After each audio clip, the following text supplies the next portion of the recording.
তাহলে আল্লাহর ওয়ালির দলেই রসুলের দল, রসুলের দলেই আল্লাহর দল, এটার নাম আহলে সুন্নাত ওয়াল জামাত। এই আহলে সুন্নাত ওয়াল জামাতই পারবে এই জমিন বিজয় আনতে। সেই জন্যই ইমাম মাহাদি আসবে। উনিকে আমার রসুল বলছে আল মাহাদিউ মিন ইতরাতি মিন ওয়ালাদি ফাতেমা। মাহাদি সাধারণ কেউ নয়, আমি নবীর বংশধর ফাতেমাতুজ জাহরার আওলাদ, আওলাদ রসুল। যেদিন সুন্নিয়তের দায়িত্ব ইমামত নিয়ে মাঠে নেমে যাবে, সেদিন ইসলামের বিজয় চলে আসবে। তাহলে সুন্নিয়ত ছাড়া বিজয় আসার কোনো সুযোগ। সেই জন্য সারা বাংলায় যত দল আছে সকলের একটা দল, সুন্নিয়ত মানতে হবে, সুন্নিয়ত বুঝতে হবে, সুন্নিয়তের পতাকায় আসতে হবে, এরপর বিজয় মাথার উপরে উঠবে। এর বাইরে বিজয় কখনো আসতে পারে না। তো বাস কথা আমার শেষ। কোরআনে কোনো সন্দেহ আছে? জালিকাল কিতাবু লা রাইবা ফি, কোরআনে কোনো সন্দেহ? তো কোরআনে যদি সন্দেহ না থাকে এতগুলো দল হইল কেন? প্রশ্ন আছে না? সন্দেহ যেখানে নাই দল নাই, সেখানে সন্দেহ যেখানে আছে দল আছে সেখানে। এখন আমি যদি আল্লামা সাহেব কেবলাকে বলি, হুজুর আমার নবী হায়াতুন নবী না মরা নবী? সাহেব কেবলা বলবে অবশ্যই হায়াতুন নবী। আমি বলবো দলিল কি? সাহেব কেবলা বলবে ওয়ালাল আখিরাতু খায়রুল লাকা মিনাল উলা। আমি বললেন নবী জিন্দা না, মরা। আমি বললাম দলিল কি? সে কোরআন বলে ইন্নাকা মাইয়াতুন। তাহলে বাক্য কয়টা হয়ে গেছে? দুইটা। এখন আপনারে যদি বলি আমার নবী কি ইলমে গায়েব জানে, তখন আমি বলবো হ্যাঁ জানে। আমার আলা হযরতকে জিজ্ঞেস করেন, আই আমার ইমাম, আমার নবী কি ইলমে গায়েব জানে? আচ্ছা ইলমে গায়েব কারে কয়? আমি বলি দেওয়ালের পিছনে যেটা, এটার নাম ইলমে গায়েব। প্যান্ডেলের বাইরে যেটা, এটার নাম ইলমে গায়েব। আমার বেরেলির কলন্দর, বেরেলির চাটাই বসে বলছে তুই কি কোরআন পড়িস নাই? আমি বললাম পড়েছে তো। তুই আমার ইলমে গায়েব নিয়ে কেন জিজ্ঞেস করছিস? আমি বললো কি বলবো? বলছে তুই জানিস না ও কাবা কাউসাইনে আও আদানা? তুই জানিস না সুবহানাল্লাযী আসরা বিআবদিহি লাইলাম মিনাল মসজিদিল হারামি ইলাল মসজিদিল আকসা। আসমান কার সৃষ্টি? আমি বললাম মাওলার সৃষ্টি। দেওয়ালের পিছনে এটা কার সৃষ্টি? আমি বলি মাওলার সৃষ্টি। প্যান্ডেলের বাইরে এটা কার সৃষ্টি? মালিকের সৃষ্টি। এটার নাম যদি ইলমে গায়েব হয়, সবচেয়ে বড় গায়েব তো আল্লাহ। কথা ঠিক না? সবচেয়ে বড় গায়েব কি? আপনি করে মানে হেলিকপ্টারে করে, রকেটে করে চাঁদে যেতে পারবেন, কিন্তু আল্লাহরে দেখতে পারবেন? কিন্তু আমার আল্লাহ হযরত বলে তুই রজব মাস পাস নাই? আমি বললাম রজব চলে, 26শে রজব পাস নাই? আমি বললাম কি হয়েছে? তোমার নবী সেই মালিকরে দেখে চলে এসেছে। কাবা কাউসাইনে আও আদানা। তো আমার আলা হযরত বলছে और कोई गायब किया तुमसे ना हो वाला जब ना खुदा ना छुपा तुम पे करो तो दरद। নবীরে কেমনে বলি ইলমে গায়েব জানে না? আরে যার চক্ষ থেকে খোদ মাওলা গোপন হইতে পারে নাই, তার চক্ষ থেকে সৃষ্টি জগৎ কখনো গোপন হইতে পারে না। কথা ঠিক কিনা? তাহলে আমার ভাইকে জিজ্ঞেস করে বলবে, উনি বলবে আলেমুল গায়েব, শুধু আল্লাহ কেউ ইলমে গায়েব জানে না। এখন কোরআন বলে জালিকাল কিতাবু লা রাইবা ফি, কোরআন বলে আমার কাছে সন্দেহ নাই। হ্যাঁ তোমার কাছে সন্দেহ নাই, তুমি কোরআন নিয়ে ও বলে নবী মরা, আমি বলি নবী জিন্দা। ও বলে নবী ইলমে গায়েব জানে না, আমি বলি ইলমে গায়েব জানে। তাহলে তো তখন গ্রুপ হয়েছে তো কোরআন নিয়ে। কোরআন বলে কথা শেষ হয় নাই তো। আমি বললাম কথা আরও আসেনি, আছে হুদাল লিল মুত্তাকিন, কোরআন পড়লে মুত্তাকি হেদায়ত পায়। ইমাম নসফি বলে as-সালেহিন, সালেহিনরা হেদায়ত পায়। ইমাম বুখারী বলে আমার আল্লাহ বলে মুত্তাকি হেদায়ত পায়, আল্লাহর ওলি হেদায়ত পায়।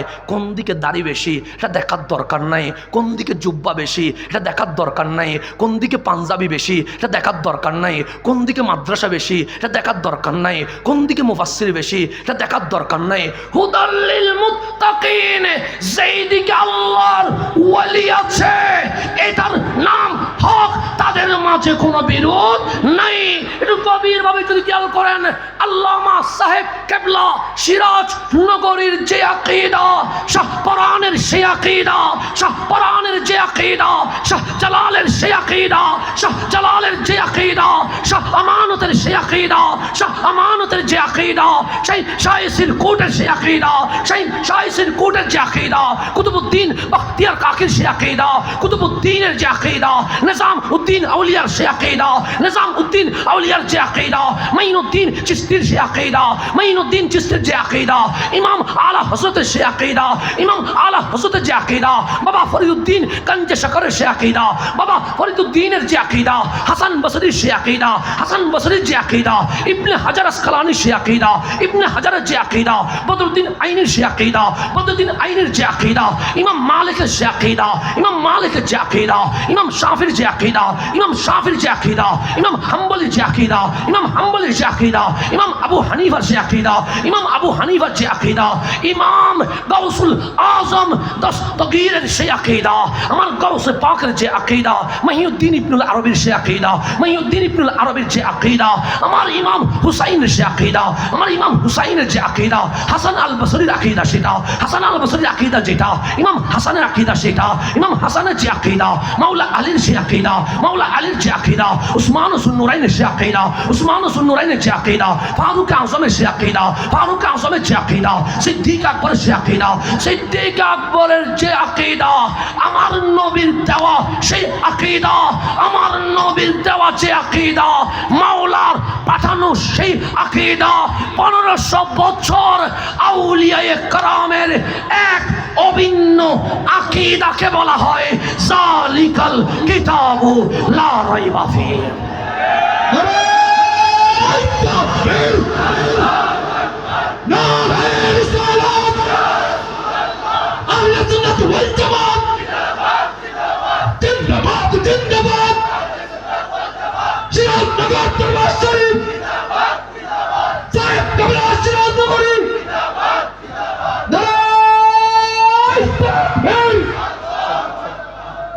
তাহলে যালিকাল কিতাবু লা রাইবা, কোরআনে কোনো সন্দেহ, হুদাল লিল মুত্তাকিন, সন্দেহ নাই। এটা দেখতে হইলে দেখতে হবে কারে? আল্লাহর ওয়ালিগণকে।